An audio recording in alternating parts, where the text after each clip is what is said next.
Marie-Anne Coste, la directrice de cabinet du préfet de la Haute-Savoie, et je suis ici présente sur le glacier aux côtés du maire de Saint-Gervais et des équipes qui interviennent sur le site pour rappeler l'investissement très fort de l'État sur ce chantier important, chantier de sécurité, chantier de protection de l'environnement, et puis chantier à court terme pour vider la poche cet été, chantier à long terme pour trouver des solutions pérennes à ce problème qui retient toute notre attention, parce que c'est effectivement un enjeu très fort pour la vallée. Au niveau du budget, cette année, on en est où alors?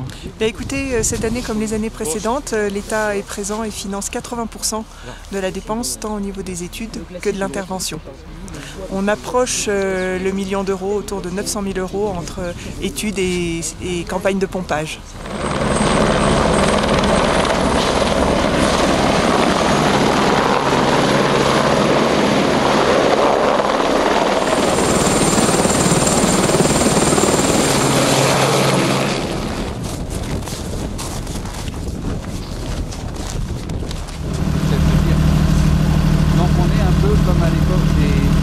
Alors aujourd'hui, on est venu voir les travaux de pompage qui ont commencé il y a une petite dizaine de jours. Donc on a commencé à pomper d'abord avec une seule pompe qui est immergée au fond de la poche, 600 m3 jour. On est maintenant à un rythme de 1000 m3 jour parce qu'on a mis une deuxième pompe et on est à ce jour à 6000 m3 de pompée, c'est-à-dire à peu près le tiers de la poche.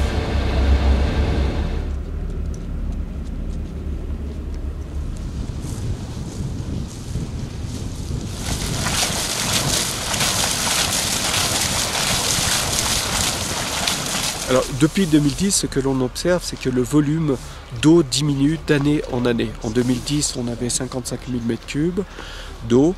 En 2011, plus que 20 000 m3. Et aujourd'hui, dans la cavité principale, on a environ 15 000 m3. Donc, d'année en année, ça diminue. La géométrie de la cavité diminue du fait de la pression de la glace qui a tendance à refermer la cavité au fur et à mesure que l'on pompe.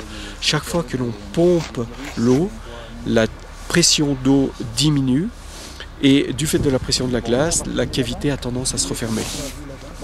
Donc finalement, dans les années à venir, on peut s'attendre à une fermeture de cette cavité, quoi. Donc dans les années à venir, on peut s'attendre à ce que la cavité diminue encore de volume. Faites attention là-haut. Donc est-ce que tu peux nous dire où était l'eau quand vous avez commencé à pomper il y a une dizaine de jours alors? Alors l'eau était vraiment à fleur du glacier, à fleur du trou. Et quand on a commencé à pomper, donc on a vu cette calotte de glace qui était au-dessus de l'eau, qui est descendue au rythme du pompage.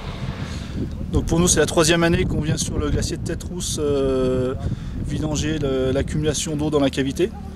Donc 2012, techniquement, c'est le même groupement d'entreprises, donc ils sont bien au point. Et je ne vais pas dire que les pannes c'est du plaisir, mais on répare nettement plus vite les pannes. Par contre, au niveau météo, c'était assez sévère.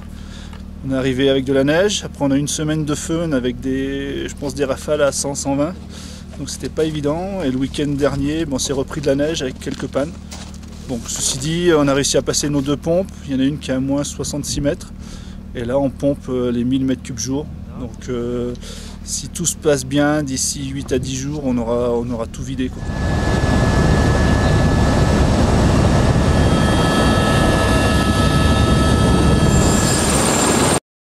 En fait, c'est du minervois entre Béziers et Carcassonne. Dans la tasse, comme ça, voilà. Et si vous voulez, ils sélectionnent juste les petits grains qui sont concentrés en sucre et concentrés, qui ont plus de saveur, et ils font une petite cuvée, petits grains. C'est pour ça que ça ressemble à de la liqueur, mais c'est pas de l'agneau, c'est pas. Ça, c'était pas une entourloupe. Hein.